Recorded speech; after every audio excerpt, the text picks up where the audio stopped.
the motion man. Little flip to Fitzgerald. He scores! And the Cardinals win an amazing game. Mikhail Bucker with a chance. He walks in. He scores! Mikhail Bucker for the second straight game is the hero. Hello, Sporty Nation. Happy to be with you. Brand new episode of Sporty with Corey and Richie. Very special edition, shorter edition this time, and it's something special today. We are calling it Sporty Around the Christmas Tree because, as you can see right behind us, we're around a Christmas tree. A beautiful Christmas tree. We are going to be talking for the next 10 minutes about the greatest Christmas movie of all time, which is, of course, Corey, Die Hard. Yes. Die Hard for the next 15 minutes. No sports, just Die Hard, right? Just Die Hard, because I love the Die Hard series so much.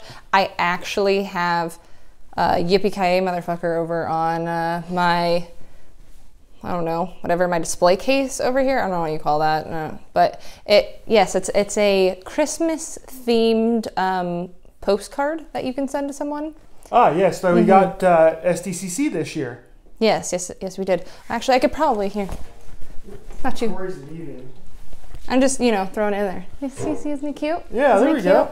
Yeah, if you didn't think my love for Die Hard is real, now you know. Yeah, it's Die Hard gets its own stinking Christmas card, so that proves to you that it's a Christmas movie. But we digress, because we're here for one reason, which is to talk about the big Coyotes news from earlier this week, which is that Nick Schmaltz is now a Coyote, and the Coyotes said goodbye to former number 3 overall pick Dylan Strome and former first-round pick Brendan Perlini. Those two guys are gone. Once thought to be building blocks for this team, now both Chicago Blackhawks.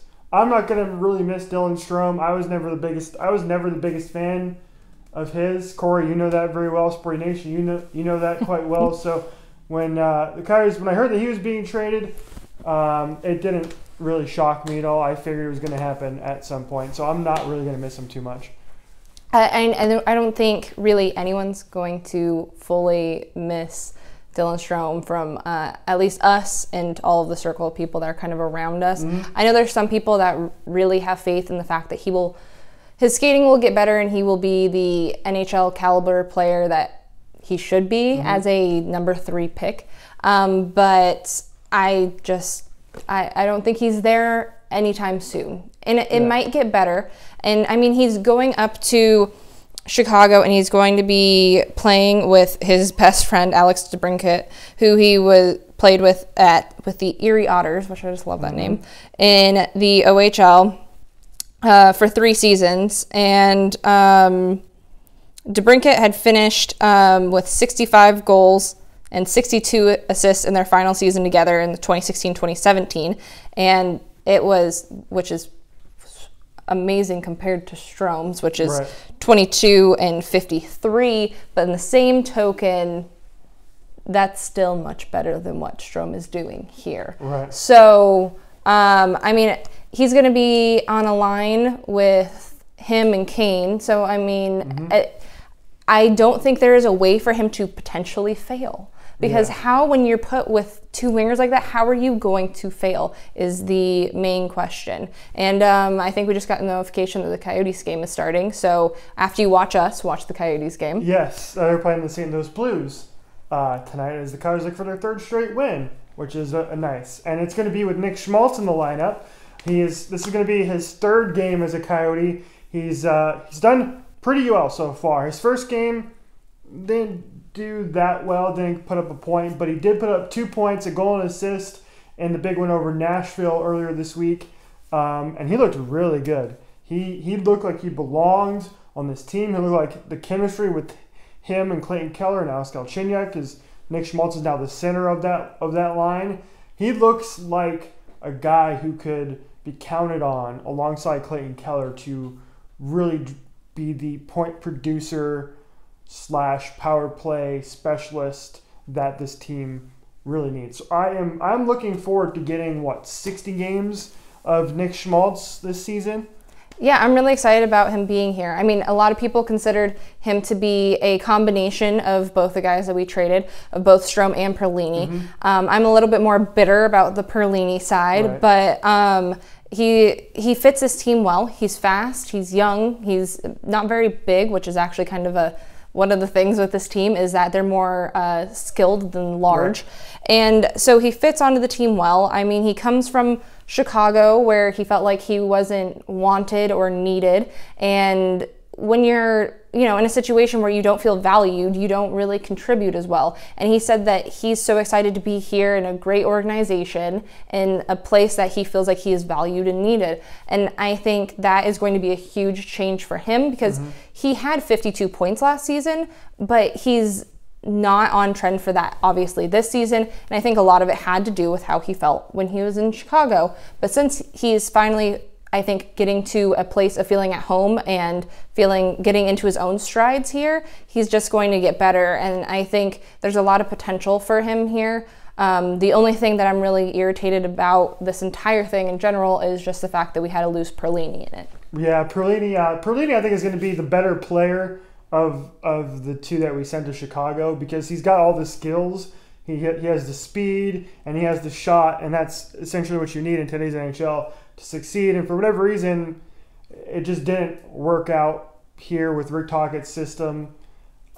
In Chicago, he so far he's not really getting that much playing time with the Blackhawks. But hopefully that changes because I think he fits today's NHL really well. And the same thing could be said about Nick Schmaltz too. One thing that we haven't mentioned about him yet is Nick Schmaltz is a guy who I think, and most people think, is on an upgrade defensively over what Dylan Strome brought. Because Dylan Strome, garbage skater, we know that, and he was not very good in his own zone. But Nick Schmaltz brings that to the table, and that's just an improvement from who your top line center was before, which was Alex Galchenyuk. And he's not really that good defensively. Wasn't performing really well at center so far this season to begin with. He was really underperforming. So I like that top line combination now of Schmaltz at center, Keller on the wing, and Galchenyuk on the wing. And they were the best line on the ice in the last game against the Predators. So I'm really going to enjoy watching Nick Schmaltz. But there's one thing about it that I was a little sad about, Corey, because do you know what number Nick Schmaltz is wearing? Oh, could it be Toby's number? Yes. And yes, that makes Richie so incredibly sad because Richie has a strange, deep, deep love for Tobias Rieder. So when he became number 8, I was like, oh no. Richie's going to, have an extra whiskey tonight and maybe need some tissues because it's going to bring back some bad memories.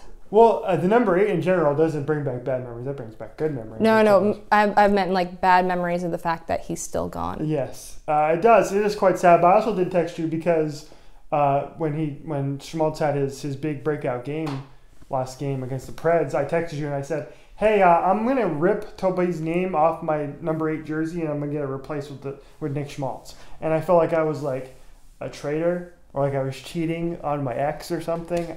It was cheating on your ex? I don't think you can cheat on your ex. That's why they're an ex. But, I mean, that got the sporty crew over here laughing too.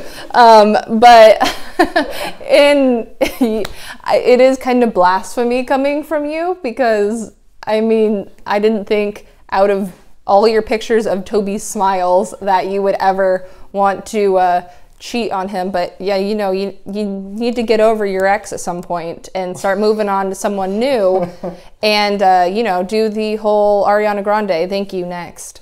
And apparently Schmaltz is the one that's next. There you go. How about we end it with that? Can I do my dick of the week real quick? Oh, yes. It'll be very quick, I promise. Kareem Hunt is a dick. He's a jerk. He's a piece of garbage.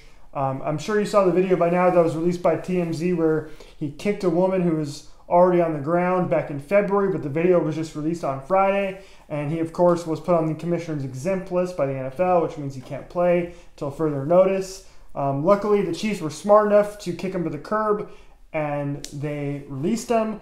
But Kareem Hunt, I'm glad you're gone. I wish the NFL would be more proactive about this. I wish guys like Tyreek Hill, who's also a Kansas City Chief, would be released as well, because he in college he punched a woman in the stomach.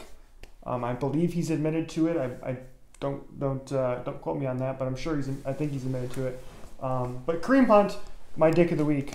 So hopefully the NFL gets their shit together and does something more about their problem with violence against women in the NFL. And my little PSA that I wanted to add to that is, just because it's not on video doesn't mean it didn't happen, and doesn't mean that it shouldn't also be penalized.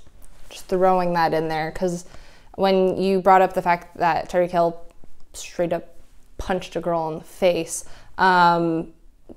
it was not nearly as criticized as this current one. So just because it's on video doesn't mean that it's the only type of stuff that should be penalized. Exactly. All of it should be. As we learned from the Dr. Christine Blasey Ford hearing, if women say something, we should more often than not believe them in most cases.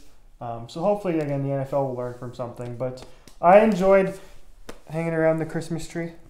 Yes. Thank you for coming and contributing to this Christmassy, holiday-y, episode. Happy Kwanzaa, happy Hanukkah, happy Festivus, whatever you celebrate. Happy holidays to you. Yep. Good night and good sports, everybody. We'll talk to you again very soon.